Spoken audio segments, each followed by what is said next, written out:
This is the No Off Season podcast. This is week 10? 10. 10? Yeah, week 10. Week 10 Double digits. of the NCAA football season. I mean, you know what that means. The season's coming down to an end. We almost got SEC week, right? Yeah, week 11 is SEC week. And by that we mean when they play the Where they play their bye games. FCS schools. We got the college football rankings officially out. Ohio State, Georgia, Michigan, Florida State, with the two Pac-12 teams out of the top four. Washington, Oregon. Your first thoughts of the? It doesn't mean anything, really. Yeah, early on it doesn't really. It doesn't mean anything. It's just the talking point of where you're at, where the committee stands at, what team they really like, and whether they like the criteria. Really, criteria is not really there right now. It's all over the place, but I guess they are valuing. They value resume. They valued Ohio State's resume, Yes, but they don't really value, I guess, Florida State's resume. well, if you value resumes, Florida State has a better resume than Michigan, so they should be 3. Yeah, arguably 2, maybe, but Yeah, you could argue 2, but I think Georgia's been impressive, especially after that win over Florida. yeah. So I say they should definitely be over Michigan, but like you said, it doesn't really matter at this point. The back end kind of is a little wonky. I don't think USC should be 20 at all. That's way too high for them. The back end is back end. I think Louisville is a bit too high at 13 with the loss to Pittsburgh. Yeah, it's true. If you lose to Pittsburgh, Oregon State's a little shocking too. They're a little higher than I thought too after the 2 losses to Washington State and Arizona. Arizona's a little bit. You could argue the Arizona one, but Washington State, that loss now is very devalued. Yes. In the terms of where they're at now. So for that's a little wonky. I do think they have the one-loss teams kind of in the right spots. Yeah, that's fine. I'm not going to say nothing. Where Texas, Alabama, Oklahoma. Why is Oregon the best one-loss team? Oregon. I forgot. Oregon, Texas, Alabama, Oklahoma, Ole Miss. That's your one-loss group, right? Ole Miss is a bit ahead of Penn State. Oh, no, Penn State's in front of them. I'm sorry. Yeah. I was trying to remember. Penn State, I already am chalking up another loss to them for how bad they are. So I don't really put them in the one loss. That was a hangover game against Indiana. That's all it was. But their offense is still bad, and I don't think they're going to beat Michigan. Right, yeah. So for me, they're in the 2-loss program already. Yeah. Yeah, Oregon being the best one-loss team. I think Oklahoma probably should be a little bit higher than what they are. They don't think losing to Kansas at Kansas is a bad loss in their mind, I guess. Losing to Kansas and then struggling against UCF, I guess, at home, gave them that quarrel of putting them there. But again, if you're going to value Oregon that high, wouldn't you have Washington ahead of Michigan, maybe? Right. Exactly. Because if you're gonna have the number, what are they, the 6th best team in the nation there, and the team that beat them is right behind them, wouldn't you want to put that team in there saying, hey, they actually beat the best team out of the 4? Exactly. So Michigan should be out based on resume. Based on they're doing it like that. Based on resume. But they didn't want a whole lot of backlash, and you know how the committee is, so they just kind of went with the simple. Yeah, the simple thing, and wherever they could get the least amount of backlash. So, and like you said, this week the first release of them, just put it out there, and then once we get some losses from some teams, they're just hoping. The committee always hopes the season will take care of itself, and they don't have to do anything. And if it does take care of itself the way in my mind, I think they're going to be screwed. Yes, because there's no way they're going to be able to control this thing. If Penn State beats Michigan and then Michigan beats Ohio State, anarchy is throughout the roof. And if, let's say, Georgia loses to Missouri this week, or Washington loses to SC, and then Oregon wins then SC beats Oregon the next week, back-to-back wins, where the hell does that put USC? That is very true. Do they just maul and jump back up to the top 10? Is USC out then? Could they? There's a way that they could get back in there, huh? I think after what we've seen from them the past 3 weeks, it hasn't looked like I think everybody, I think the committee and everybody that watches college football already is like, there's no way they can physically win. Well, why they rank them so high at 20 then? That's why I'm saying that. They have them. They still value them. I honestly can't believe USC was still ranked after that Cal performance this past I week. would say that was more shocking. You know, the AP in poll, the AP poll that they were ranked. Like, and then they put them at 20, the committee did, where, you know, I think K-State should be ranked ahead of them. They have a better loss. The Missouri loss is a good loss, and they lost on a 61-yard field goal. USC's losses are bad, and they play close games. They should have probably lost to Arizona, too. They played triple overtime against Arizona. Got demolished by Notre Dame. Barely beat Arizona State. Barely beat Cal. And then, like, if you're ranking out of those three that they barely won, Arizona's the best value. Arizona State, we all know this is a rebuild, and they don't have a quarterback to save their life. No. And then Cal is just Cal. Like, yeah, sometimes they're tough, sometimes they're not. It just depends on what Cal team you get. Like, they're really what's their best win this year? USC. Arizona? Is it Arizona? Who else did they play? Might be Arizona. You might be right. Like, that's the crazy thing, is it? In that whole scenario, is it Arizona? And you're like, I guess. Because they didn't play Oregon State. They lost to Notre Dame. So, yeah, Stanford. Stanford's bad. Yeah, I know. But, like, that's the crazy thing. You're looking at it, you're like, yeah, they don't really have a value win. So, yeah, these next 2 weeks for them are huge to say, hey, we beat your 5 and 6 best team in the nation. Well, let's say they beat Washington this week. That's their 5th best team. Mm-hmm. Then the next week, we're pretty sure they'll just slide Oregon in that spot. Right. They're going to then they beat them at Eugene, too. And then that's the crazy thing. If they go, hey, we beat them at Eugene, too. Do they play them at Eugene next week? Yes, it's in Oregon. So, like, the value there is like, hey, we beat 2 top 5 teams. Mm-hmm. How many teams can say that? Yeah, we have 2 losses, but can anybody else say they beat 2 top 5 teams? I was going to say maybe LSU, depending on how things go. I mean, that'll be the closest team to be able to do that. But other than that, no. Yeah. So they'd have a resume that you could argue.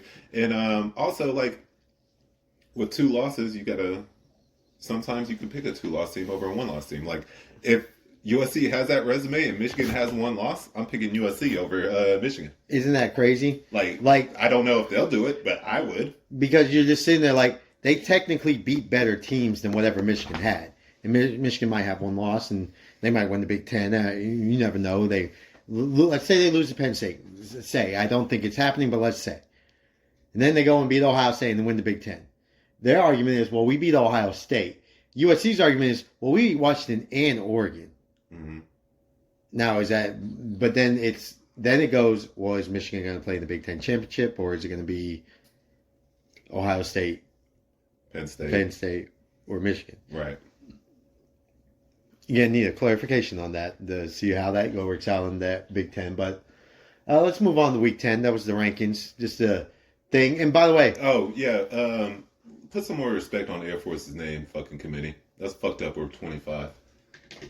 They can't have Air Power playing in the Fiesta Bowl. Why not, man? Give us fucking this, please. I think they're like, man, we can't have Air Power in the What Fiesta are they, Bowl. Communists? They don't want to see a military academy play in the New Year's Six Bowl. I think I would be pumped. I believe you would be pumped, but I feel like they're like, man, we've had it for 3 years in a row where we've had a smaller school come in and play in the New Year's Six. We need a break. Tulane won last year. Tulane won.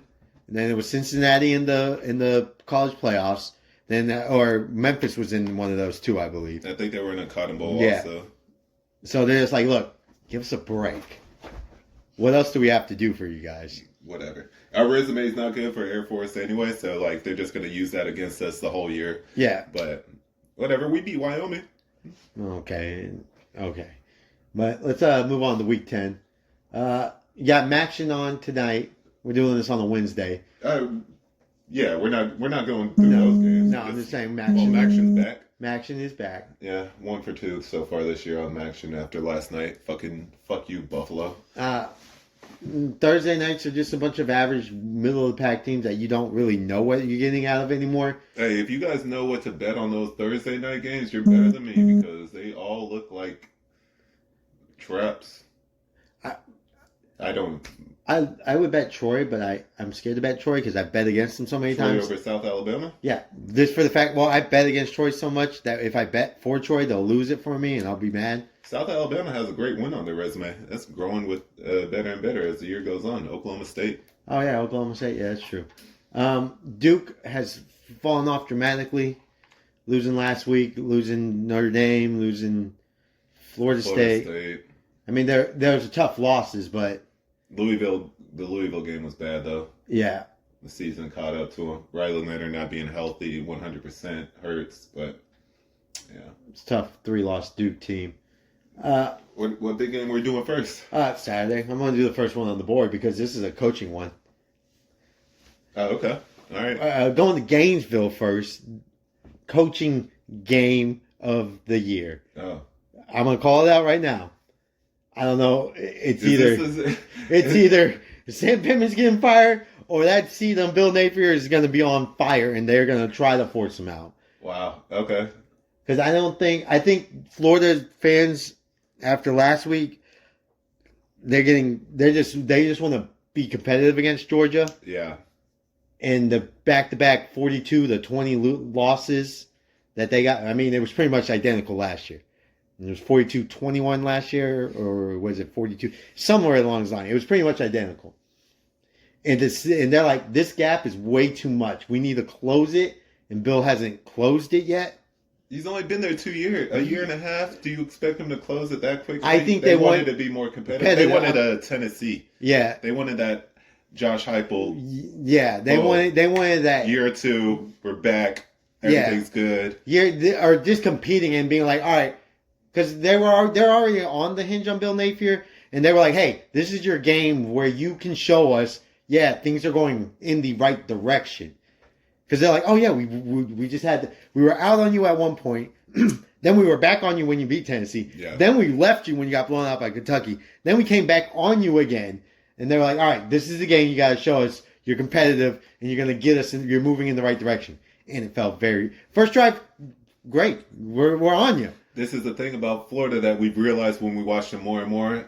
I think aside from that Kentucky game, their offense first. No, the scripted on offense. Defense is still the same. They can't stop the run. Oh yeah, that with the defense, true. I was just talking offensively early in the game with their script plays that they have. They look really good, and then they just don't know how to call offense after that. No. Unfortunately, there's no in-game adjustments kind of thing. They pretty much got shut down from the get-go. Luckily, they're playing Arkansas, who... Here's the thing, we're saying lucky. Arkansas fired somebody on their staff a couple weeks ago. I can't remember. Was it the offensive coordinator? I don't think it was the offensive coordinator. It might have been the quarterback coach. It happened on their bye, because they were on a bye last week, so I can't remember. I wish I... Now, I'm going to say this. Arkansas is known for being a good running team. The thing Florida doesn't do well is stop the run. KJ Jefferson can't run. That's the thing. Rocket Sanders has no explosiveness anymore. I think maybe KJ needed the week off to get healthy. This is where if KJ was hurt on the ankles and he got the week off and his ankle got a little bit better, this is where you could get a vintage Sam Pittman Arkansas run game style. But do I believe in it? No. By the way, Florida's favored 6 points, which is ridiculous.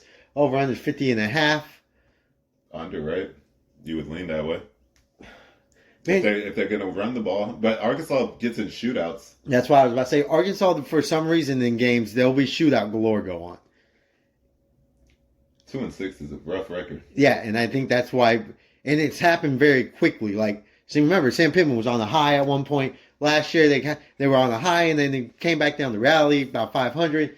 This year, it's just been really 11 o'clock game in Gainesville. Atmosphere is going to be dead. Especially after getting blown out by Georgia. It's going to be not a great... So, home field advantage is non-existent, really. And those fans, those are your true loyal fans that are on the hinge of Bill Napier. You better get off to a good start. That's what I'm saying. If you don't get off to a good start, Bill might be... Them fans are going to turn quick on him. Yes. It could be an issue in that game. more I'm talking about it, I'm like leaning Arkansas, but I cannot. I will not bet this game. I'm just gonna say that I will not bet this game. But my lean in this game would be Arkansas actually, because I cannot bet on KJ Jefferson again this year. I refuse to. I've already done 4 weeks of hell on betting on Arkansas 4 weeks in a row. I lean on Arkansas. I've officially retired betting Arkansas. Yes. After they played, what was it, Alabama, I think, and they covered that game. Yes. I bet Arkansas 4 weeks in a row, and I was like, I'm done for the year. So I am done with Arkansas. Bet them LSU, bet them A&M. I bet them BYU, LSU, I did not A&M. bet BYU that game. Well, I bet LSU. I bet them to cover against BYU. I bet them in the LSU game. I bet the over-under in the A&M game, and then I bet them to cover against Alabama. Well, see, you're lucky because I kept it going, and I bet them in the fucking Mississippi State. You didn't bet the BYU one, though. I bet for BYU. Oh, yeah. Game. I bet them against the Mississippi State game. Oh, yeah. That was awful. 7-3 Arkansas. I think we both have had enough of Alabama for the year. Arkansas, you mean? Or Arkansas. So we're like, all right, I'm done. I'm not betting any more Arkansas. I don't even want to turn that game on at all. I'm going to turn it on because, commercial breaks do happen. That is true. So it will be on. It'll be on, but... Not to where I get upset about it. It'll just be like, oh, this game's on. Let's see what the score is. Yes. Let's see what's going on in Gainesville. But it is. I wanted to bring it up because it is a coaching. Who's going to survive? Yeah, loser leaves town type thing. Yeah, pretty much. I guess the main game on the 11 o'clock slate is the Jacksonville State, South Carolina. Well, if Beamer loses that game, he's pretty much a dead man walking. But it's the Kansas State Wildcats going to Austin, Texas against the Texas Longhorn. Again, no Quinn Ewers. I would say I wasn't fully confident in Malik Murphy. Yeah, Malik Murphy. Thank you. I was going to say Mayock, and I knew it wasn't Mayock. He didn't look great. He looked okay, but is it the guy that could keep you in the conversation for the playoffs? Going into that game, I had high expectations for him. I was really hoping he'd show out. He did not meet them at all. Was way below my expectations. So I had probably, if you put a scale of 1 to 10 on my confidence in Malik Murphy, I'd probably put it as a 3. K-State is rolling. They've just been smashing teams. Isn't it weird how those teams like this is where I thought Baylor was going to start doing it, because the teams there's a core in the Big 12 that once they start rolling, yes, they don't stop. Yes, and that's your Kansas States, your Baylor, Iowa State, and Oklahoma State. If those four get rolling, you got to move out of the way because it's just it's a freight train, and they don't stop. They figure it out. They're smart. They figure it out about halfway. They'll have a loss or something, and they'll adjust some things. And this is why you might be right. It usually happens in the Big 12. And this is why you are right about Baylor's coach, Dave Miranda. He can't figure out how to keep the ball rolling. Whereas you look at Mike Gundy, Matt Campbell, and I can't forget. Clement, yeah. I always forget him. I always call him the North Dakota State coach. Yeah. Because he was there and he started that train over there, and I'm like, oh, they're just going to keep it going, and which he has done in Kansas State. Yeah. They are great at once they get going, and they're just really good coaches, and they know how to manage the game.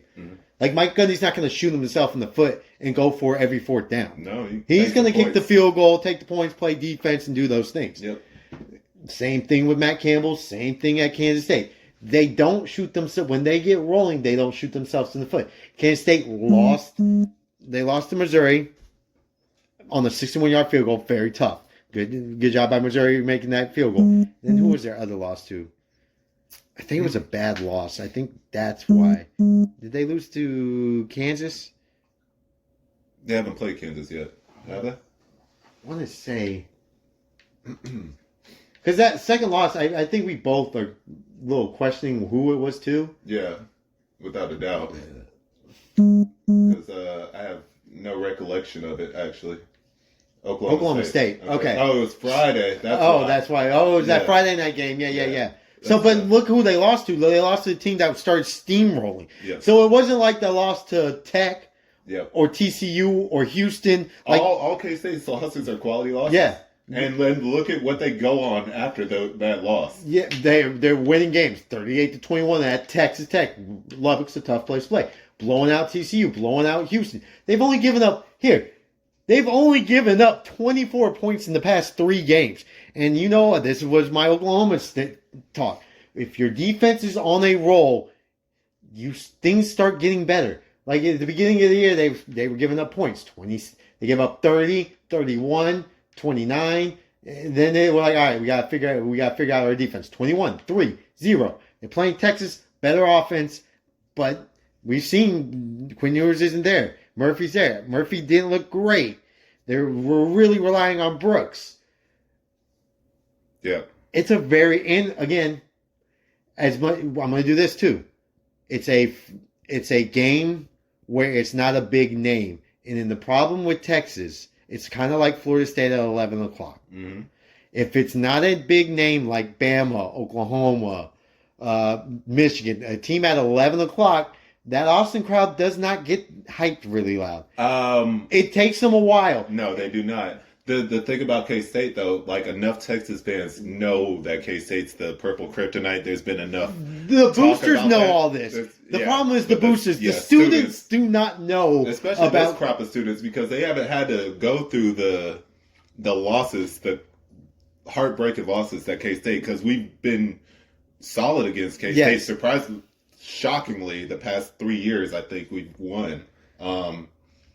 But yeah, going into this game, I honestly think K-State's probably the better team. I would say the most confident team right now, I would have as Kansas State. Now, I'm not saying they're better. They're not the more talented team. They're not the better team. But I think they are the better team. I think going into this game, I think they're the hotter team, and that's scary for Texas because Texas. Well, I was about to say Terry. Texas wants to be the best one-loss team. Yeah. Do stay around in that conversation. So when they do play, well, I don't think Oklahoma's in a dangerous spot too. Just get to the Big 12 championship game with one loss and see what happens. But this game's going to be. It's a huge tipping point. And I have no confidence in this game. You could just tell. Like, I do not. I'm going into this game. I'm kind of expecting us to lose. Like, we have not played well. That BYU was a good bounce back game for our defense because they've been fucking awful. However, it's BYU. BYU on the road too, as well. No, I meant BYU on the road. Oh yeah, right. In conference, BYU has been awful for some reason. They were great against Arkansas. Just shows how bad Arkansas is. Right. But I mean, if you look after this, it's pretty much, and this is a weird thing to say, smooth sailing for Tech. Other than they got one game at Iowa State. But TC, I feel like they could easily beat TCU.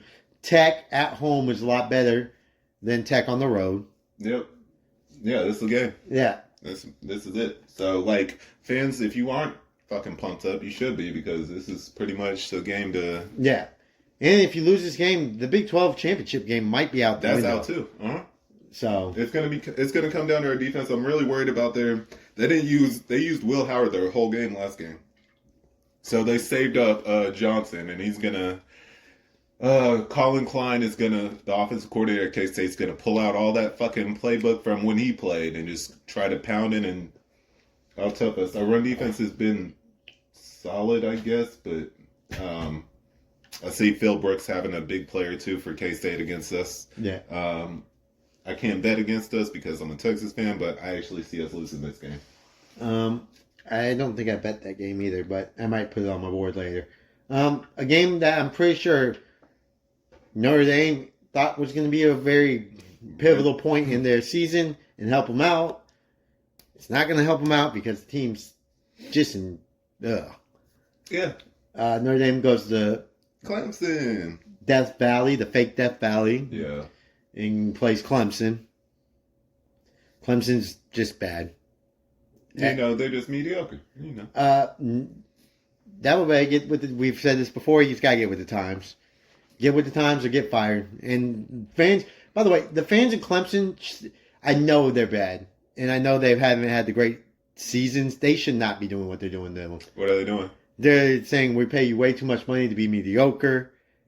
Yeah, well, They're kind of turning on him, and you forget that he won 2 national championships. okay. Clemson, I hope you get rid of Dabo. Yeah. Like, you should. You deserve that anyway. You didn't do shit when you had expectations. Yeah. Your entire... This is where I'm like... Your entire existence. Yes, has he not got with the times? Yes, I understand. He needs to get with the times.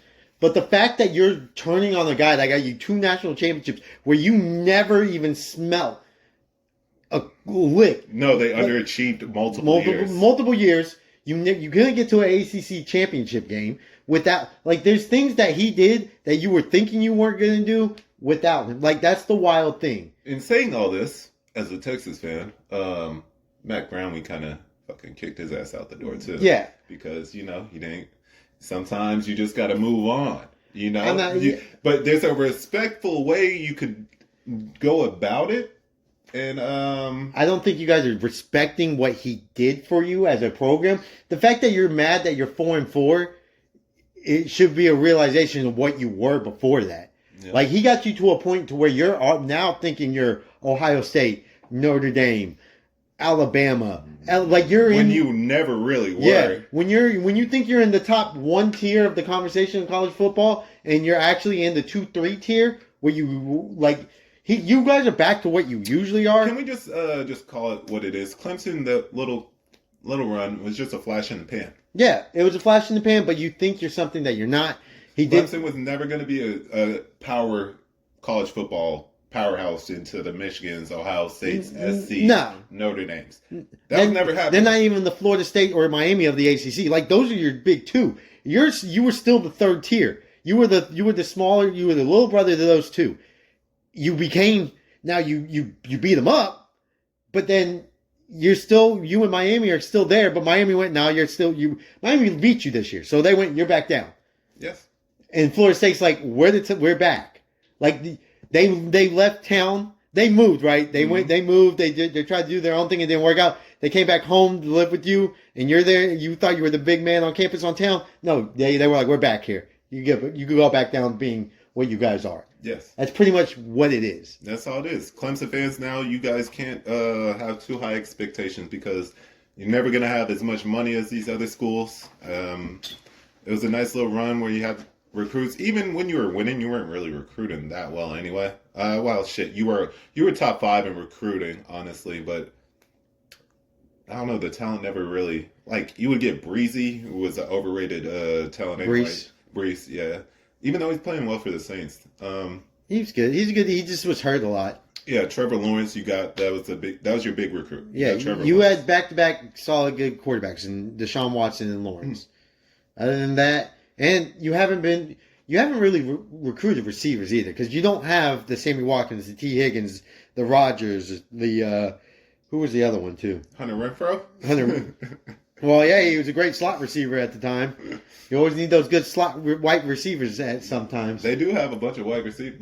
That tight end, I like that tight end they have. Well, Notre Dame, this is get the job done. Just, their offense, Kate Klubnik, we were horribly off on him. He's a bad quarterback. Notre Dame, you should easily win this game. -3 for Notre Dame over under 45. I don't have it on my board. The more we're talking about it, the more I like it.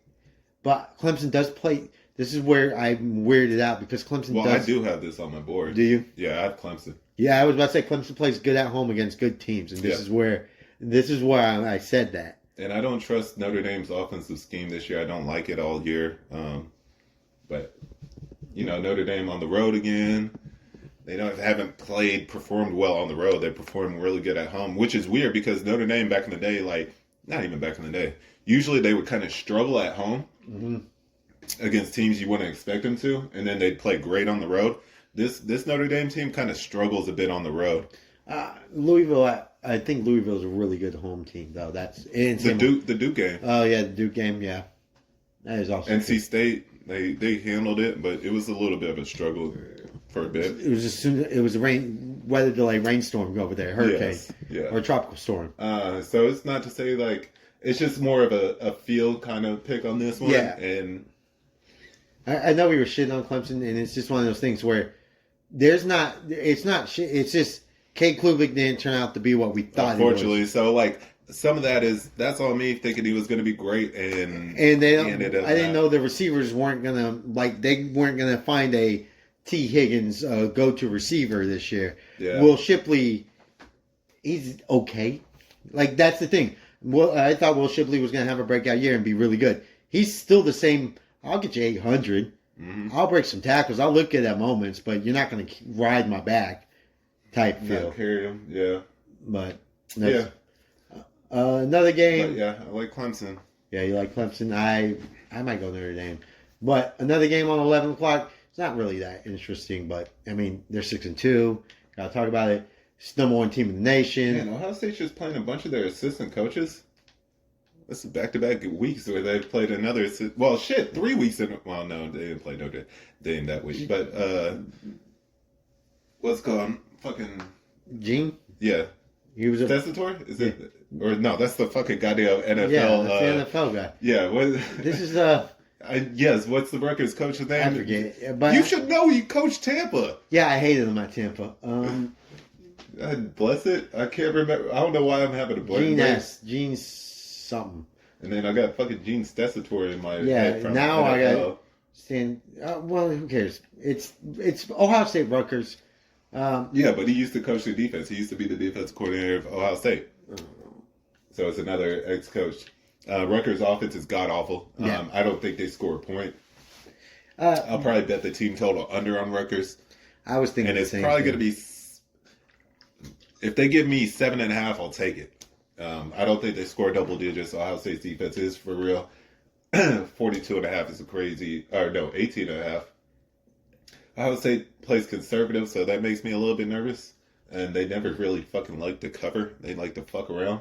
So I'd rather just bet Rutgers team total. I don't think this game's gonna be close. Rutgers 6-2 is a good job. They're gonna make a bowl game this year, so congratulations They to didn't them. play nobody. But it doesn't matter. There's 6 wins. They're gonna throw them in there in the Big Ten. Actually, fuck that, man. I'm a pick Ohio State. Rutgers hasn't played anybody. Marvin Harrison Jr. needs some more Heisman yards so that he'll light it up. Yeah. Rutgers is bad. They can't move the ball, so Ohio State's gonna have the ball a shit ton. It's kind of like your Indiana pick week 1. Yeah, it's That's kinda, how I'm feeling. Yeah, about it kind of is, but they didn't cover the Indiana one. It's all I think depends. this is less points than the Indiana one. 2 or well, 1.5. Yeah. So, So I think they just smashed them. I think Ohio State smashes them. They're hitting stride. McCord and Marvin Harrison Jr. kind of hit a Yeah, little they have bit a of rhythm. connection. Their A little offense bit still more does the chemistry. putter thing though, and that it's better than Penn State's like puttering. Oh yeah, It's a lot better than that, but there's still moments where it kind of putters and you're like, their offense is just not. I think their defense will probably score a touchdown. But in I this was game, about to too. say their defense, 44. That defensive end. like their he's gonna- defense is make sure the car does not putter. They're like, all right, we got you. Yep. You're going to be struggling today. We're going to make sure they're going to struggle today, too. Mhm. And that's the positive about Ohio State this year. It's where they don't have to rely so much on the offense and the defense, which we've kind of said that was going to happen, was going to be a vocal point of their team. Yep. I still don't know if they're that physical yet, but we'll see. Jimbo's game of the year is this week also. Old Miss, A&M goes to Old Jimbo's Miss. playing with house money. His buyout's so fucking crazy. So I know like, his buyout's so crazy. Oh, well, yeah, I get it. Maybe he just doesn't want to coach anymore. But here, his coaching life at a big time program is on the line. Yeah. Because I think that Florida State national championship, feel is gone, and making the playoffs the first year, that's gone. Mhm. I think every power team. Well, you know who's gone? Jameis is gone. So Well, yeah, you but- could just say like Jameis got him. Yeah. Just like Vince got Matt Matt Brown Brown one. won, Jameis, you got him one, It's just and Jameis. got him into the playoffs. Right. It's just all Jameis. That's Yeah. how good Jameis Winston was. But that feel, that aroma of Jimbo is gone. Yeah, it's all stank. Yeah, now it's like you aren't actually a good coach. Especially with Florida State being good too. Yeah, it's like it just went. They just went. I think A&M fan when they first come, they're like, "Oh yeah, he's a national championship coach. He can recruit. He can Yeah. do all these I things." thought it was good. Yeah, I thought it was a good it's combo. it's just like he can do all these things. I think I was the one where I was like, "He's not that good," because I remember telling you, I was like, "He's not that good."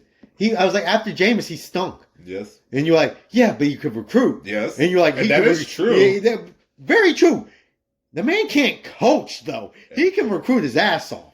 He can't coach the recruits to be good. This is the thing, though. If A&M would have went to the transfer portal and picked Sam Hartman instead of fucking going with Wiseman, Yeah. I think A&M would be a lot better. Just with that one little move. If they would have got a quarterback. If they would have got, I would say any quarterback, because I didn't like the quarterbacks going into the year. Right. That was always the question. And I was hoping he would develop. Connor Weigman would be better than Is what it he was. Wyman or Wigman? Wigman. Yeah, Yeah. it's Wigman. And then he got hurt, and then you're stuck with Johnson. And you know, And what I'm Johnson like, is. oh, he's a gunslinger. He's not really a gunslinger. He waits to throw the ball till he gets hit. Yes. And you're just sitting there and you're like, so Johnson hasn't got better from last year.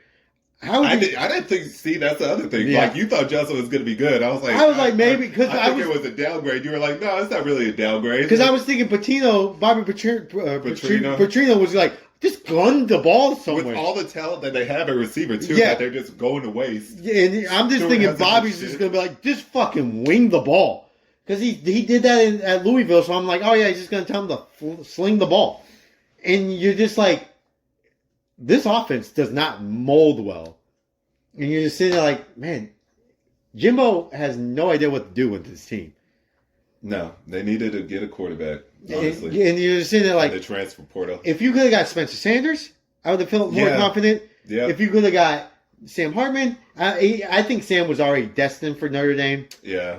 I I feel like the Spencer Sanders. They should have. Yeah, Yeah, Spencer Sanders probably thinking that too. yeah, you could have got Spencer Sanders. You could have got Thorpe was bad. I'm trying to think of another one you could have got. What would you do, O'Leary from Kentucky? Nah, not for them. That's the same. That's the same. That's the same. I prefer him having a little bit of a mobile kind of guy with their offense because Petrino's had a mobile guy with Lamar. And Winston's not mobile really, but he was can get out of the pocket. He can move out of so the in pocket. that system, I think it would have I been think better. Spencer Sanders would have been the best fit Right. for them. Yes. They should have went really hard for him. Yep. And the fact that they just kind of sat there and were like, oh yeah, we're good. Yeah, and hope for the best. Ole Miss. The thing about this Ole Miss A&M game, the thing that Ole Miss is good at, A&M's pretty good at their run defense, but honestly, I don't trust A&M's. I don't trust A&M because we said that when we were, they're great at run defense. They gave up a shit ton of yards, and we're like sitting there like, that's what you're good at, is being physical and stopping the run.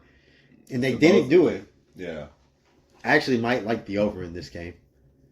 I don't trust A&M's offense for shit. They Yeah, got that's too many the thing. 3 and outs. That is the thing. They have way too many 3 and outs. I love the number for Ole Miss, the 3. It definitely looks like a trap, and I'm gonna eat it like a rat going for his cheese. So, like, put me in the trap. I'm in there. I think this is Jimbo coaching for. I think he gets fired maybe even regardless of what happens in this game. But him getting another top tier like if he still wants to coach, like getting A&M, I'll throw them in there because we're looking at them. A Wisconsin, like one of those teams. This is with the game where he needs to coach it out. Because if he doesn't, he's gonna have to start from the bottom again. I think he could go to an ACC team. Possibly. But he's going to have to, but I think he'll spend a year to 2 as offensive coordinator. No, I think he'll get a head coaching job Right away? Yeah, I think so. If he wants one, Jimbo will get one. In the ACC? But then I'm trying to think of a job that would be available at that time. Syracuse? Where we go. They're not firing Dino. they're not going to fire Dino, you don't No. think? And he can't go to the Northeast. He has to stay in the South. South. Jimbo in New York. That's Recipe for disaster. it sounds like a mystery fucking episode on like Columbo or Monk. Jimbo in New York. I'm going to shout out this game because, I'm just going to shout out. It is the Army Air Force game. Yeah. Air power. It's going to be played at Mile High Stadium. Space power. Air Force looking to go 9-0. Over under 31, 18. This is where we were talking about this off the podcast. Air Force is an 18.5 point favorite. Would you not just bet the over with it?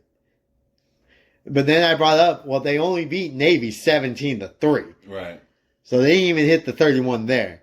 That's the tricky thing about these. Like, it's 18.5. You're like, man, that's a big number. If you're going to bet Air Force, bet the over 2 just for the shits and giggles. Thinking about this, honestly, this is what I'm going to do in this game. I'm a double down on Air Force. You gonna bet the 18.5 and the over? Yes. Or in team total? Shit, that's a triple down. I could triple You down. can triple it. Yeah, then I'll triple down. That's probably what I'll do. Army cannot run the ball this year. Their offense is awful. I feel like we'll get the ball a bunch, might score. Here's the thing: when you say awful, it's just not as good as what it usually. It's not the top 5. Yeah, well, it's pretty bad this year.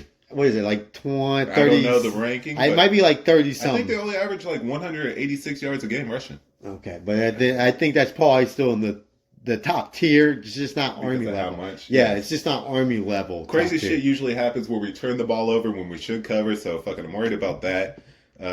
Usually happens in this game, but I'm really just gonna. And they're playing in Denver Stadium. Magic happens over there. Already seen big upset in the NFL happen in that stadium this past Sunday. So just all in on Air Force. I would say- Maybe I'll triple down. Maybe might I will triple say down. it's a little disappointing that they decided to move it out of Arlington. Yeah, because I was always hoping to be able to just be like, oh yeah, you Yeah. want to go up to. Because the tickets would have been cheap over there for the. Did they play Air in Force. Globe Life? 1 year they played it at the Ranger Stadium, didn't they? I think so. I think And then- that's probably why they moved. They might have done a desperate move because I think they played in Globe Life, but the World Series is going on, and I think they would have had a conflict of interest. So maybe there might be a I conflict there. think they already had this probably set. Maybe they just move it around now. They might, but And it's kind of a home game for us too, though. Because yeah, it is a home game. Colorado Springs is where their state, where the university is. So yeah. Moving on, just wanted to give a shout out to the military schools. 2:30 game where I feel like every game. it's a mirage, right? No, I feel like it's deja vu. whatever. I feel like it's a mirage. Well, it's a mirage to where you see the number, you see this game, and you're like, oh, it's a big game. This is going to be really good. Can they do it? Can they do it? They almost did it last year. They should have. How many times did they? What was it? Kicking field goals? Like they turned the ball over when they're. I think up they were kicking and missed field field goals. Yeah. If you don't know what we're talking about, 2:30 on CBS, we are talking Missouri traveling to Athens, Georgia, against the Georgia Bulldogs. And I'm like, this is why I'm a mirage. Because I'm saying, well, Georgia's got to show me something. And they've shown me every time that, yeah, we are a good team. Yeah, every single time. Like, They passed every test. They're literally showing me, hey, we're a good team. And then I'm seeing them like, yeah, but Florida's not that good. And they're like, oh my God, we got to do it again. I'm like, look, we're going to blow out Kentucky. And I'm like, well, you guys, that's just Kentucky. Every good team blows out Kentucky. And I'm like, well, show me against fucking Florida. All right, you want us to show you against Florida? They showed me. Well, Florida's about the same thing as Kentucky. They're hit or miss. And now I'm like, well, Missouri's is. Show me you guys can beat Missouri. And they're going to just be like, we got to show you again that we're a dominant, good team. And Beck's gotten a lot better than every other quarterback you say, you guys. Like, if you look at, you're like, oh, Aller's going to carry Penn State to the thing. And then you're like, oh, yeah, when people were saying he was good. Yeah, and you're like, oh, nope, he's not good. Oh, we're like, well, Cade Klubnik's got to show us something. Oh, Nope. He's not good. Like, out of all the quarterbacks that we say Kyle that, McCord. we're like, Kyle McCord, I don't even think he's shown me anything really yet. He didn't look good in the Penn State game, so he hasn't really shown me he's good. And I'm like, J.J. McCarthy hasn't shown me he's good against good teams, too. No, he's already there for me. Yeah, he's so, in big games, he's got to show me more. But I'm like, Beck, you got to show me something. And he's like, look, I'm showing you all I got. What else do you need from me? And I'm just sitting there, I'm like, you still got to show me more. And that's the thing. I feel like I'm disrespecting Georgia to where I don't want to believe they're that good. I think I'm back on, I've hopped on the train this week because I don't think Cook's good. Here's the thing I know. Cook's not good. That's what you believe. I do not. Cook's not good. All right, Missouri fans, I don't give a fuck. Cook's not good. You've been saying this for 3 years, though. He's not good. Exactly my point. They're the 12th team in the country. They've got a 61-yard field goal in their back pocket that they're the reason why they're the 12th. This should actually be, here's the funny thing. In a multiverse thing, I'm doing the Marvel thing, K-State, we're talking K-State, Texas at 2:30, and this game's 11 with the 23rd ranked Missouri team in the second. This is how wild we're talking. Texas would be a top 5 team going against the 12th best team in K-State if that field goal was missed. Why would we be top 5 though? We want to be top 5. You would be the best one-loss team, I think. Oh, okay. Yeah, well, K-State would be probably a top 10. Or, They would be 12. No, they'd yeah. be 12. This is what I'm saying. Yeah. A field goal, Yeah, a 61-yard field goal has changed one spot, Missouri to K-State. Yeah. one spot in a week. 61-yard field goal. Yes. Wild.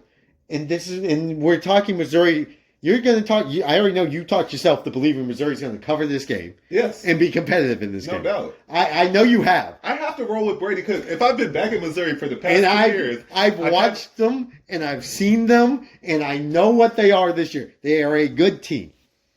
They are not competitively good. Their defense is good. That's what I'll say. The only time they struggled, and you could even do some reverse shit on this, they should have beat LSU. They just collapsed. LSU just went on a hot Well, who run. collapsed? It COOK. was Cook late. That last collapsed. when he threw that pick, he was backed up in the end zone. Yes, but he struggled. There was more. LSU's defense, everybody knows they're bad. Yeah, so They struggled in between from like the mid third to that point to move the ball. Yes, they still. And I believe he threw not one but 2 picks in that game. A pick six. Well, the end was a pick six. End. Yeah, but he threw a pick when they were driving that caused them to be down by that much. Yes, that is true. And it'll be between the hedges, so it'll be a tough. And this is my thing. I think I'm on the Beck train now. I'm not Heisman train. Yes, I'm on the. He's a really good quarterback train. I think he's got the offense down. I thought he might struggle last week without Brock Bowers. He's just found 2 more white guys to throw the ball to, and it's good to go. Okay. The offensive line's good. The run game's not great. Florida is bad at run defense, so Edwards was good. But they have a good system of 2 running backs where they'll get you 40 yards each to balance out the offense. It's just one of those tests. Can Missouri pass the test? I don't think Missouri can.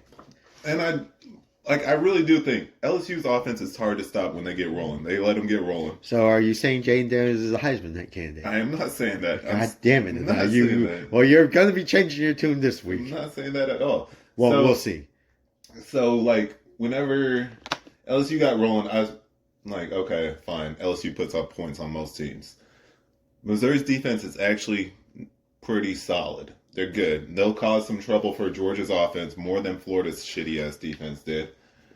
Outside, Missouri has receivers that They do. are really talented. They do. And Here's- Georgia plays that coverage where... You see this? Well, I'm going to show on the screen. See this 64th pass defense? I bet you majority of that's Jaden Daniels. Right, so that's good. They're 38th overall in defense. Yeah, I know. That's really good in college football. That's really good. Look at their passing. They're the 4th best passing team Georgia is. Okay. Well, maybe they'll light them up. How the hell is fucking okay? But How? outside the numbers. I just blew your mind with that. I think I blew my own mind with that. That's how good Beck's been this year.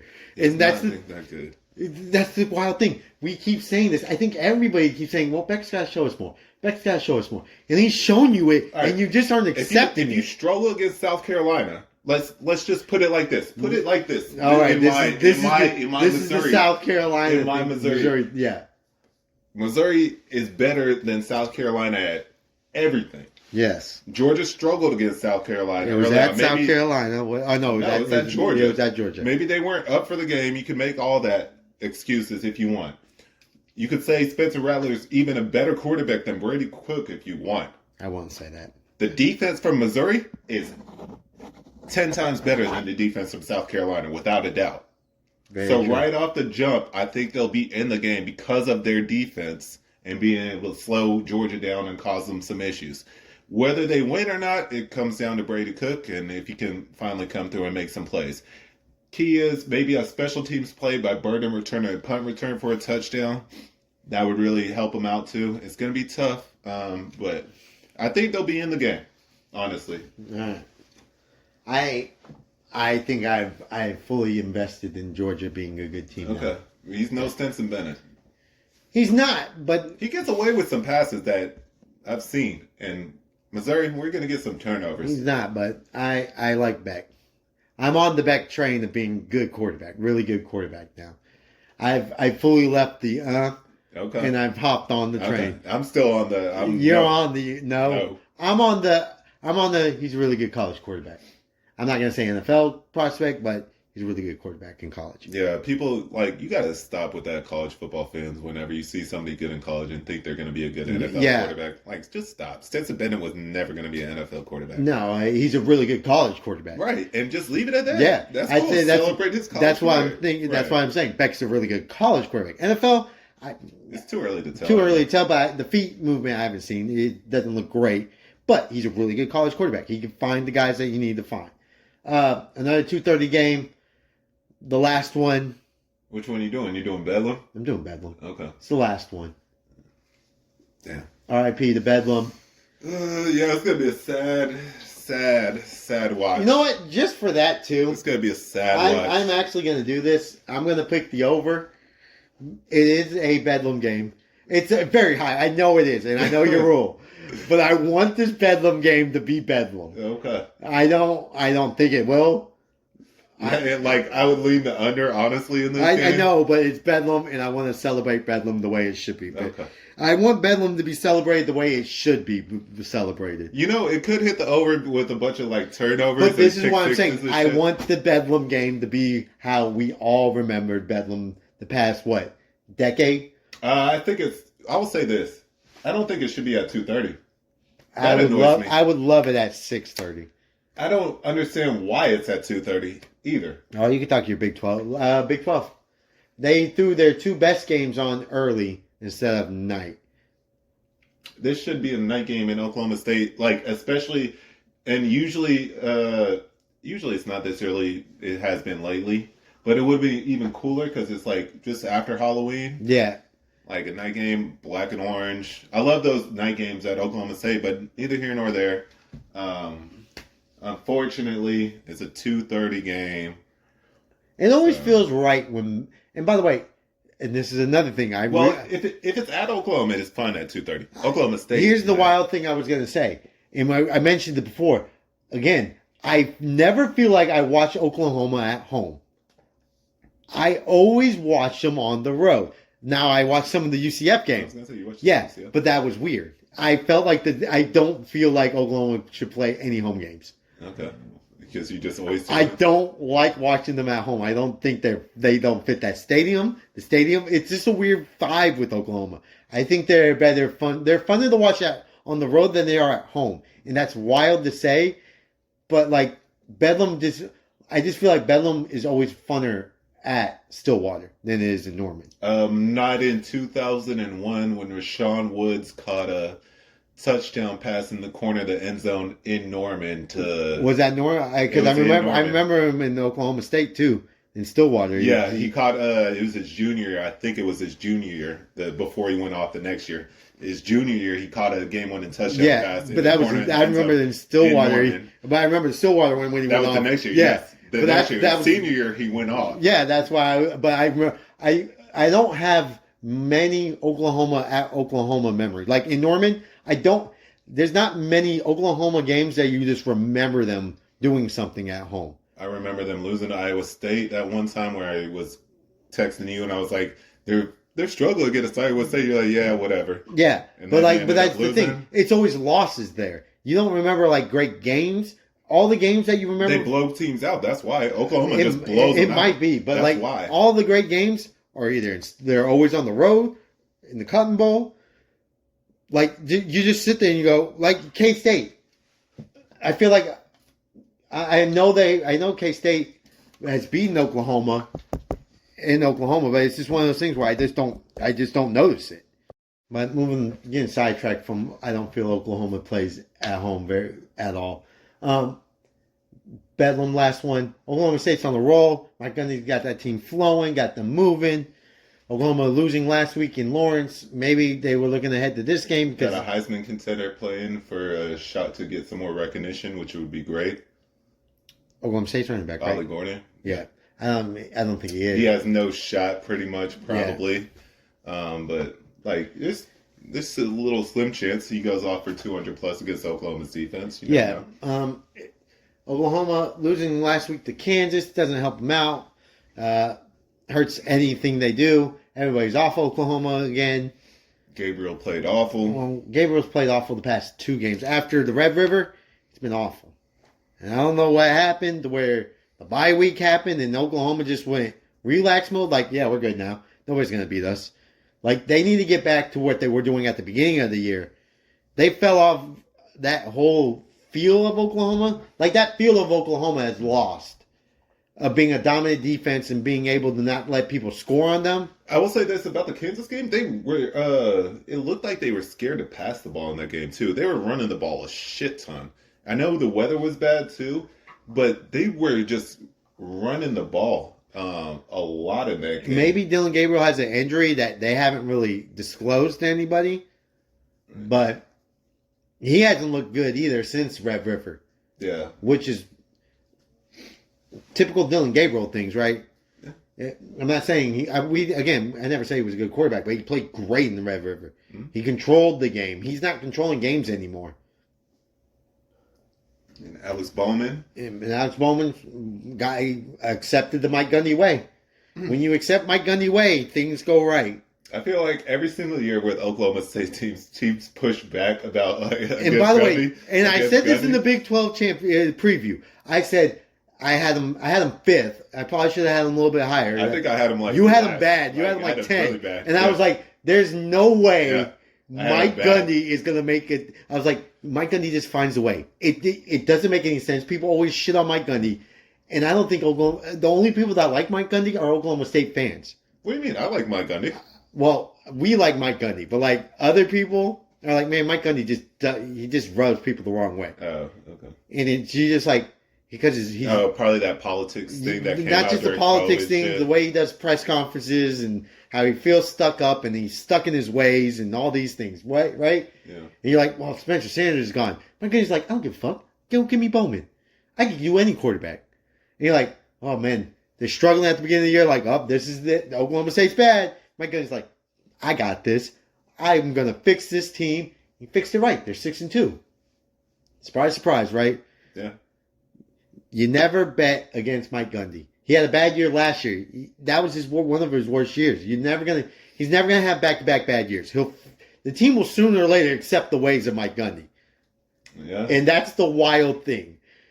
And they don't have. I guess Presley is their receiver. Presley's the best. But they receiver. Still don't have that elite. They don't big have time outside. They don't have. Since Blackman, they haven't found. No, they had somebody since Blackman.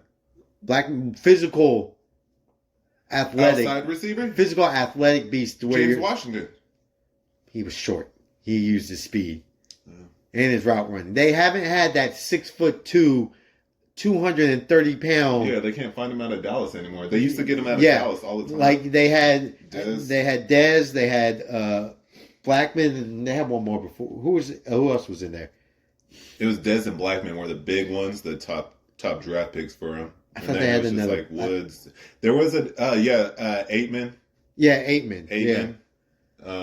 Yeah, those big guys. And shit. And then they had Wallace last year. He wasn't physical. He used his speed and his route running. And he was a great deep throw catcher, deep route catcher.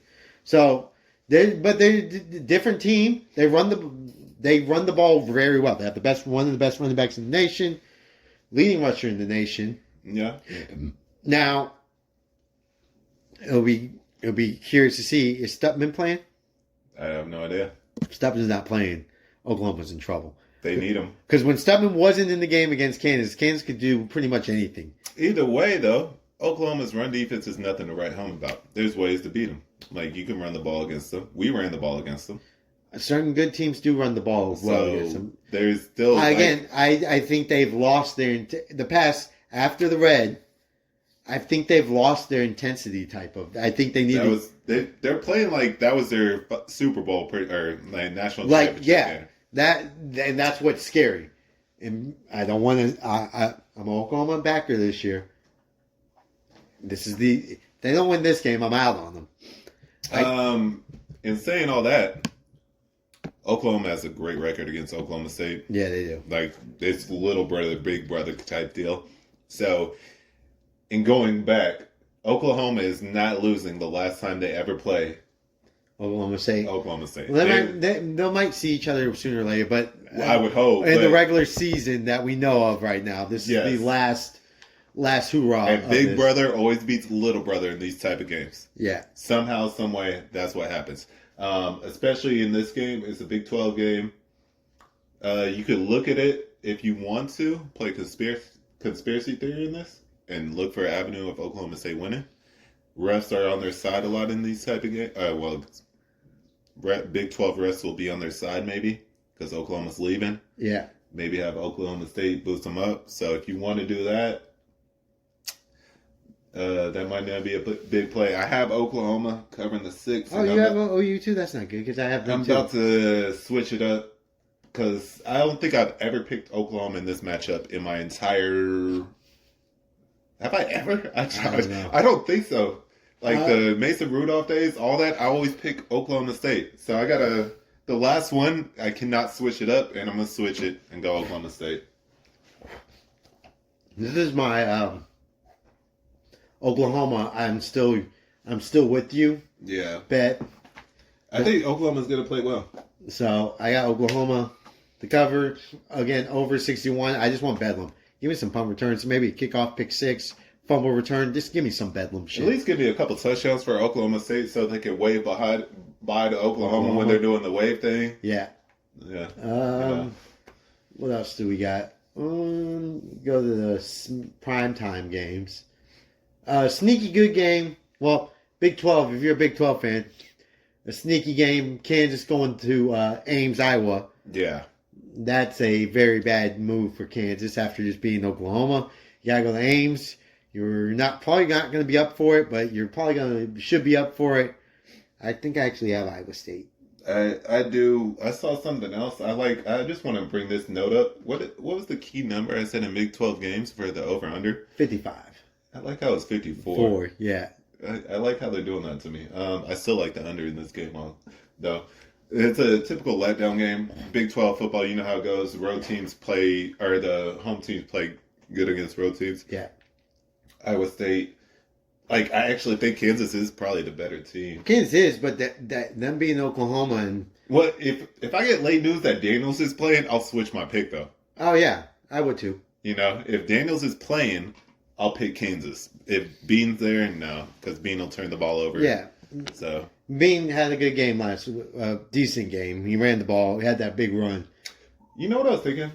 The Iowa State Stadium. You know how long their grass is, and they have pretty long grass. How many times does it overhit when they're at home? I'd have to look that up, but it's wild to think. Because think of a high scoring game that Iowa State's played at home. What would it be? I feel like the highest game that I always remember is Oklahoma. They always play Oklahoma in the over, it feels like. At Oklahoma, though. Yeah, because I'm trying to think of their stadium. I think the grass is long. It just lends itself to being under games a lot. Yeah. But I don't know. Huh. I don't have a feel on that game either. I did not bet that game. But if Daniels plays. I'm leaning Iowa State, though. But moving on to the primetime ABC game. A team people have wildly fell off on after the Oregon game. Washington travels to LA, or going to LA, Coliseum, USC, Washington, 6:30 ABC. What do you want? Over under 76. USC's 3-point dogs. I have a take on how I think this game's gonna go. You give me your take. Well, it's definitely going to be high scoring. Yeah. There's no question about that. I will say this, though. Washington hasn't been scoring as much as usual. You know, so Oklahoma struggled against Central Florida. Yeah. And they lost the next week. Yeah. I think there's other instances, too, where teams that struggle a couple weeks, they're bound to lose a game. And I think this is when Washington loses because the crack has started in the dam. And when you have a couple close games and you're fighting against teams that You really shouldn't. you're projected to beat by multiple touchdowns, you're playing with fire, and then you play a team that's actually good. It's hard to get back up because you're trying to get your adrenaline up. Well, shit, it has to get up whenever you're losing to shitty teams to come back to win those games, and then you're due for a letdown, and you don't want to let down against a big team like SC. And I feel like this is a game where Washington they've had to expend too much energy the past 2 weeks. If they would have blew out Arizona State and Stanford the past 2 weeks, I would have been all over Washington, probably like most people. The fact that they struggled and had to use so much energy week in and week out, and then I'm not high on SC at all. It just looks like a game where Washington's going to run out of kind of gas in here. All right. I think the past 2 weeks haven't been great. But I'm going to say this, and this is your theory and my random theory. I think the Oregon game took so much out of them that that week of scare, and then going on the road to Stanford, Arizona State was just like, all right, we need a regroup type thing. Then you play at Stanford, and you're just like, man, this is boring. I think they're going to be up for this. I think it's the opposite. I think they're going to be up for this game. Mm-hmm. I think Washington wins by 3 touchdowns. Wow. Okay. I've seen enough of Lincoln Riley to where, I've seen enough of this USC team where I don't think they're as confident anymore in Lincoln Riley as they were. I think they've lost a lot of belief in Lincoln Riley, this team. Okay. I think Caleb Williams being the multi-star that he is now has somewhat of an effect on them. Where I think people are like, you just want to do it. Like, I feel like there's a weird thing to where it's like, Caleb's like, yeah, it's all on me to make this team great. And the other guys are like, we're just as good. We could do it too.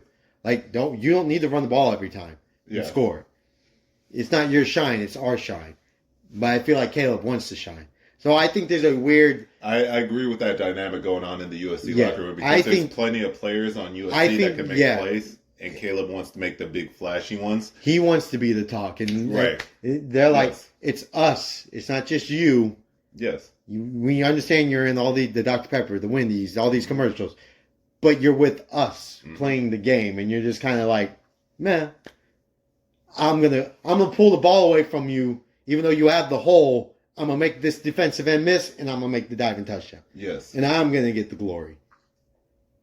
And then where's the camera go when they lose? Him looking depressed, like, damn, I didn't do enough.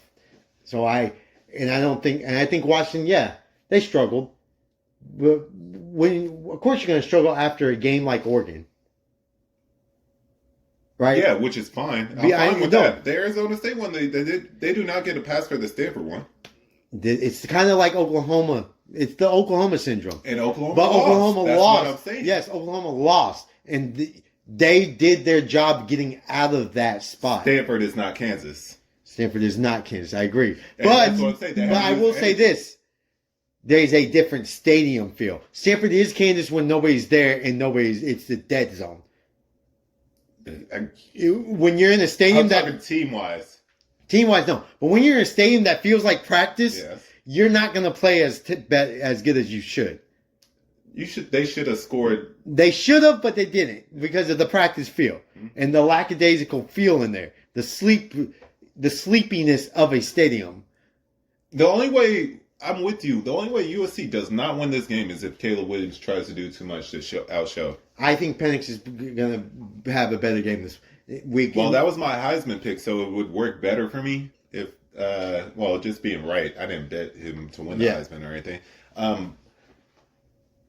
SC, they have not. I'm trying to think of a single game SC has looked good in all year. All year? Because San Jose State, they didn't look good. Stanford? Okay. Yeah, that one. Yeah. Right? Isn't it wild? The one we bet, and we're like, oh yeah, Stanford could keep up with them. They blow them out. That's it. Yeah, that's the one game they've looked good all year. That makes me nervous about From SC. top to bottom too. That was the best game as a Yes. unit.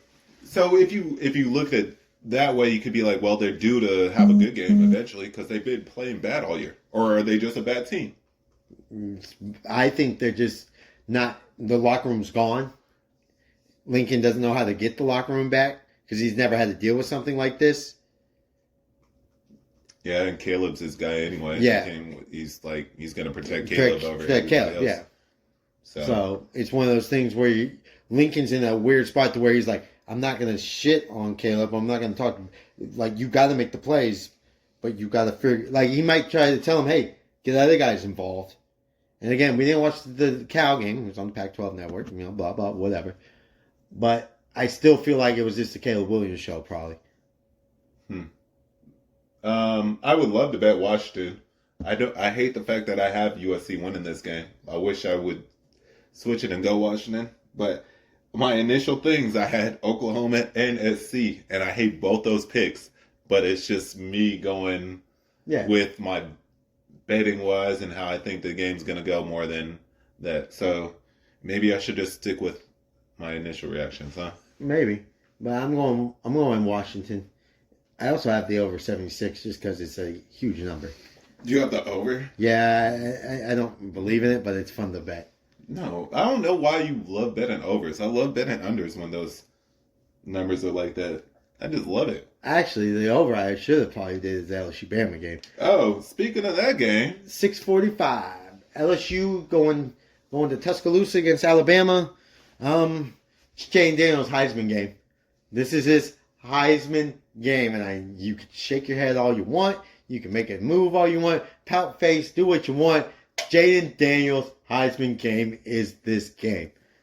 He might have another one if he beats Bama in the SEC championship game. But right now, this is his. You mean Georgia? Georgia. Right now, well, you have Missouri, but I have him just being competitive. I'm not going all the way out there. Right now, this is his. This is my. I'm going to New York moment. Yeah. And it's not going to happen. Oh. Oh yeah, I switched it up on you. I switched it up on you because I picked Bama to win the West, and this is a revenge tour, and it's still going strong. Everybody hated them at the beginning of the year, losing to Texas. Everybody was talking shit about them. I said there was a dynamic that didn't get there, and guess what happened? Nick Saban kicked them in the ass and got them going right. Who's the leader in the locker room, though? They still don't have. Probably still don't Milroe? have. No, Nick Saban's the leader. Milroe I will say this. Milroe's gotten a lot better. He probably is a lot better leader. But Nick Saban made sure he was going to become a better leader. Because he probably forced Milroe to be a better leader. Because Nick Saban, once they didn't have a leader, Nick became the leader. And he got on everybody's ass. And I believe Nick Saban probably got way in more coaching. His coaches to be more strict. To control the problems that were going on. And you're like, I think Bama is... this is a crazy thing. In a bizarre world, I think Bama's better than Michigan. I think Bama's better than Ohio State. I think Texas is better than Ohio State. I think Oregon's better than Ohio State. Like those three. Washington? Washington, yes and Florida no. State? Well, Florida State would be in the playoffs. Oh. Like, I think Ohio State's out of the four right now, they're the worst. Okay. They're the worst. I haven't seen anything from Michigan because I haven't played anybody. But that's just what it is. But they've been so dominant that you can't take them out of the spot they're in. Mm-hmm. And all the sign stealing stuff going on, but neither here nor there with that. It's wild shit. You're high on Bama, huh? I think they're better than Ohio State. I don't think so. I think Ohio State's offense is better than Bama's. Defenses are equal. So, I think Bama's offense is way better. I do not think Bama's offense is good. It's hit or miss. It's too streaky. I trust what Bama's going to do more than I trust what. Okay. If Ohio State's not going to run the ball. I will say I'll probably pick Bama in that game. I guess I might backtrack a little bit because I trust Nick Saban over. Yeah, that's what I'm saying. Ryan Day. Yeah, that's exactly what I'm saying. So, like they have two great running backs, they won't use them in the Alabama game. Mm-hmm. That's why I think Bama's better than Ohio State. And when it comes to this game, I think Bama's defense will give LSU problems. Last year, I don't think LSU scored a bunch of points. Yeah, they did. They went to overtime. What was the score? 45-42? It was something like that. No way. Yeah, it It was was. that high scoring? It was wild. I thought it was a lower scoring one. No, it was a wild game. I knew it went to overtime and everything. I remember the Jason Taylor's son scoring the touchdown late, but I thought it was lower scoring. I thought it was like 27-17. Brian Kelly with Jay Daniels doesn't have games like that anymore. Well, shit. I'm still betting the under. That's my pick in this game. So, regardless, that's how I'm going. I'm picking the under in this game. I think Bama's defense is really good. Talking about it through my head right now, though. I'm worried about Arnold, but he has improved. The corner from Bama, he's been better. He's getting turnovers, so all Arnold has to do is keep improving. They have Kool-Aid to shut down Neighbors.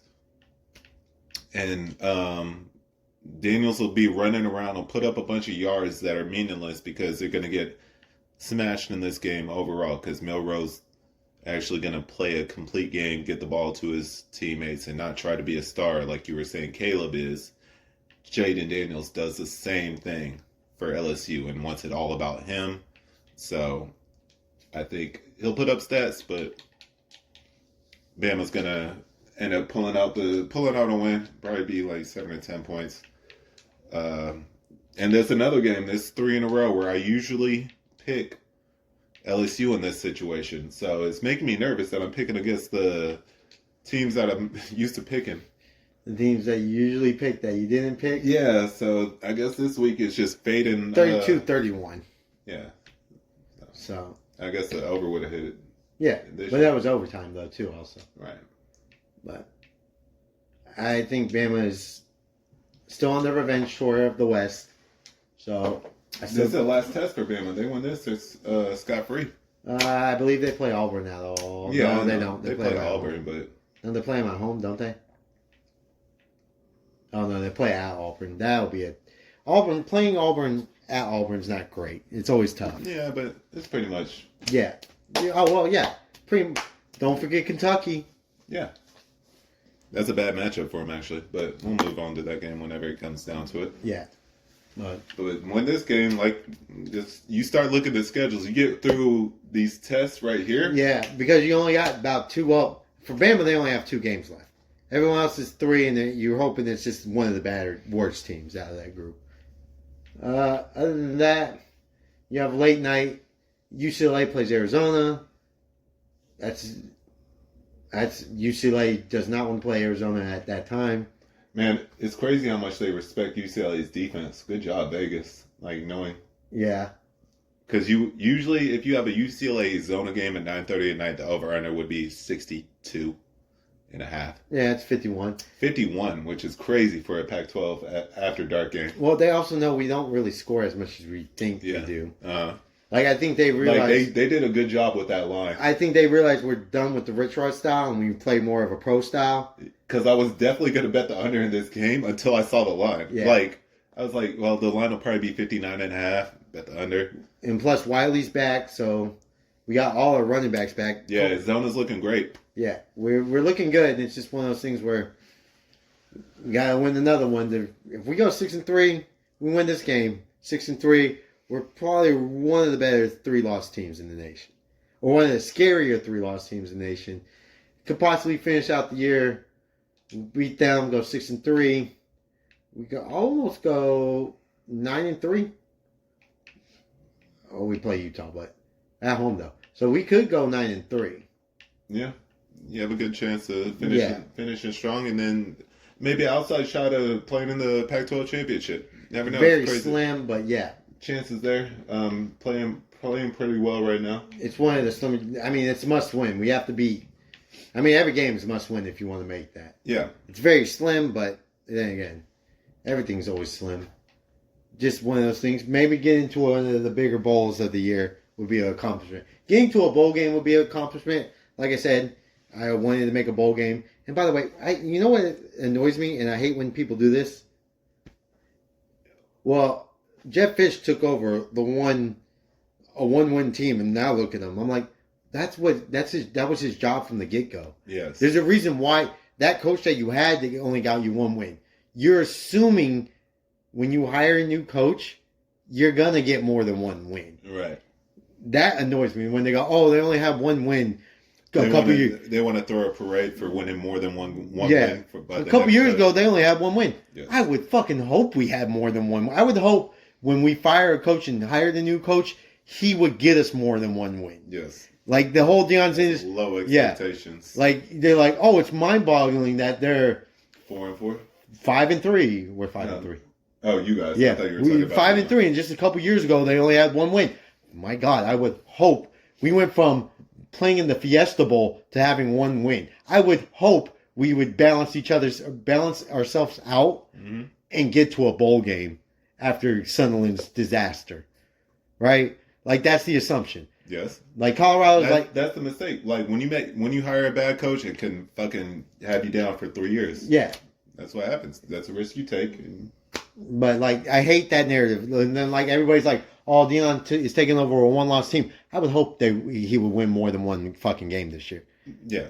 Like, what was your expectation? About 5 wins? My expectation was about 5 for them. He's already exceeded it because I'm losing to TCU. Well, yeah, you did. I had them about 5 wins. I didn't have them in the bowl game, but like they were still going to be bad. Deion said he don't care about bowls anyway, so I don't know if you want to get in that quote, but that'll be well, Deion should care about bowl games. stupid. But You get an extra week of practice and to learn about new players, but I guess if he gets a bunch of transfers, it doesn't really matter because he's just going to get a bunch of transfers anyway. But either the competitive why you don't care about bowl games.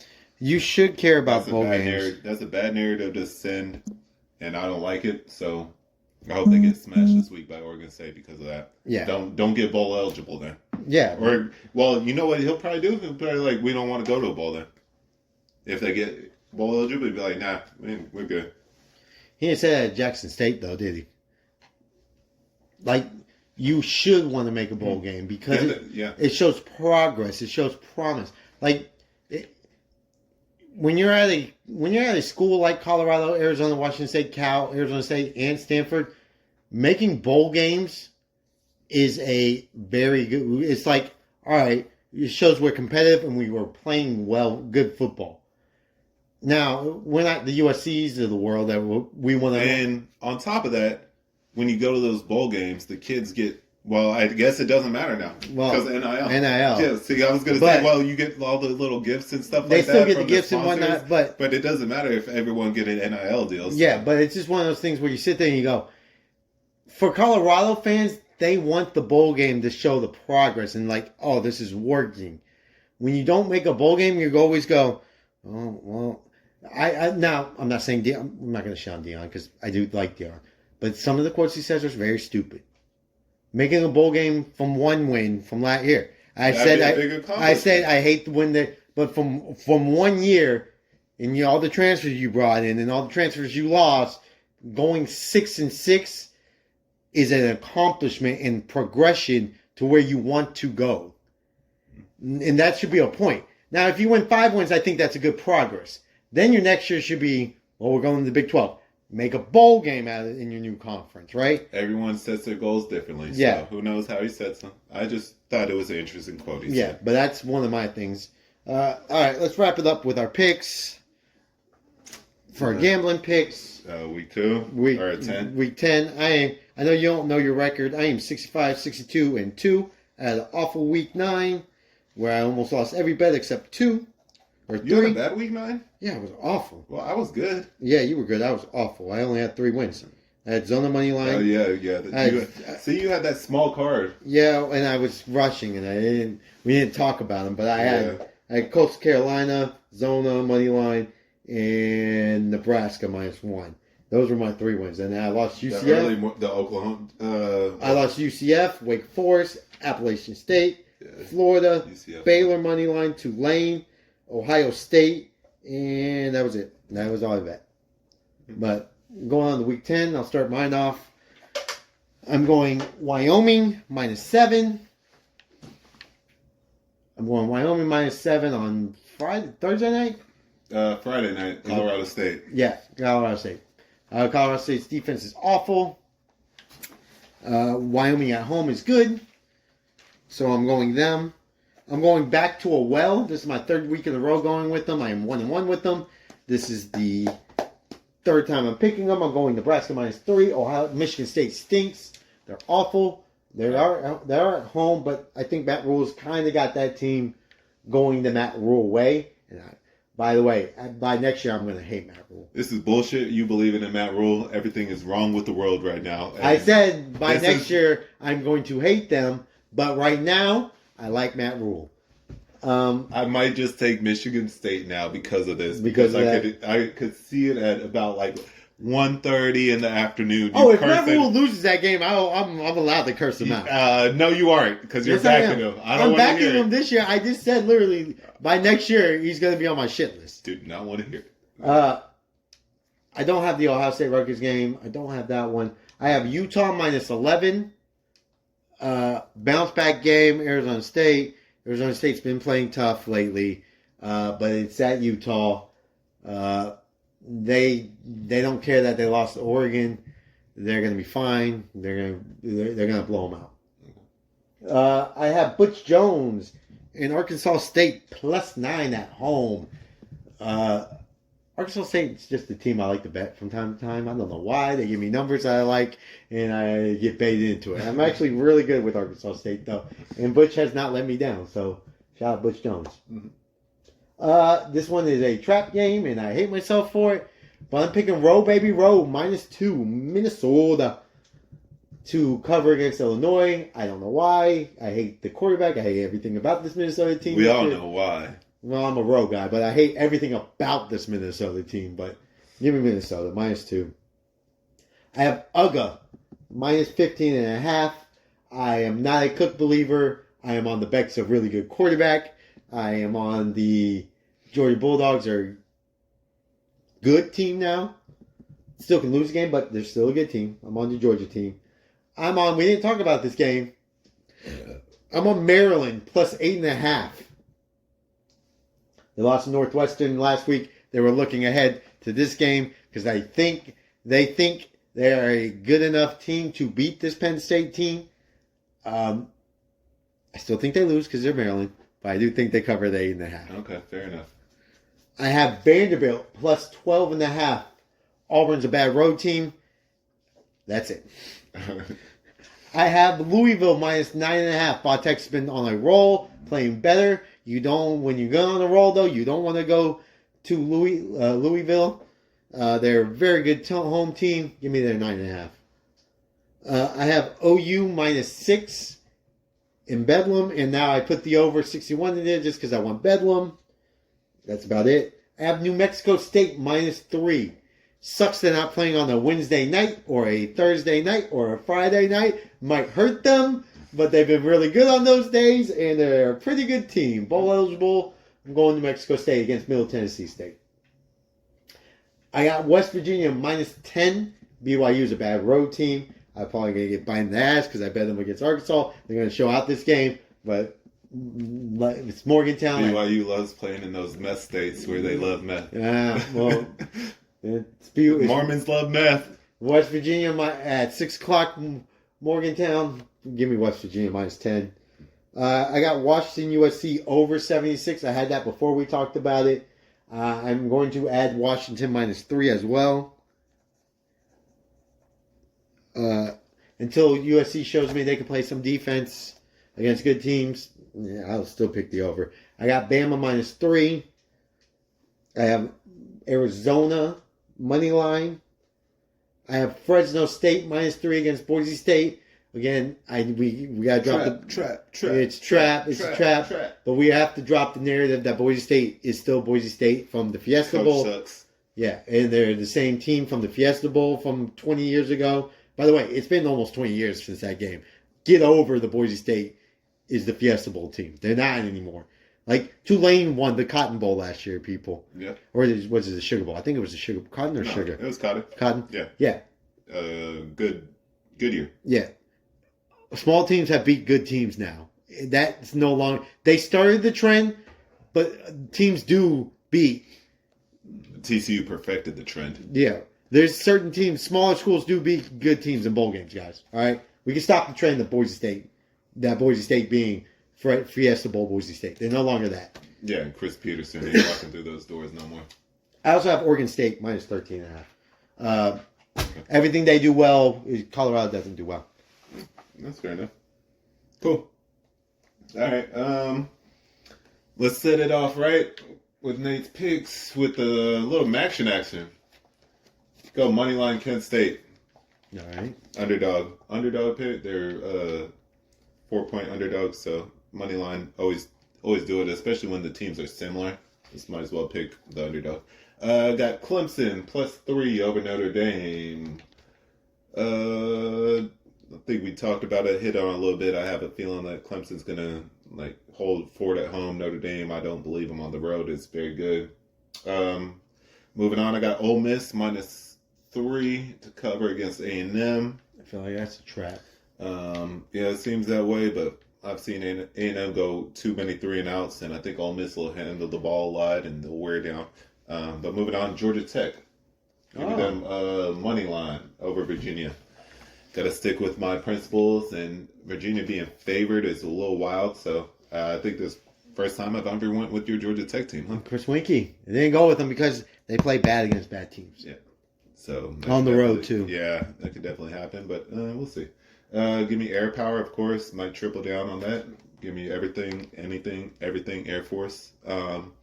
Arkansas State also riding with you. Jones. Since they moved to that new quarterback, Arkansas State's been good. They can maybe straight up win this game. Give me the 9. Give me Old Dominion against Coastal Carolina. Tim Beck, I think he's an awful coach. He's not going to win this game on the road against ODU. I think ODU's played a lot of teams tough and is solid. Baylor, Houston, under 58. Nate Rule. Not Matt Rule.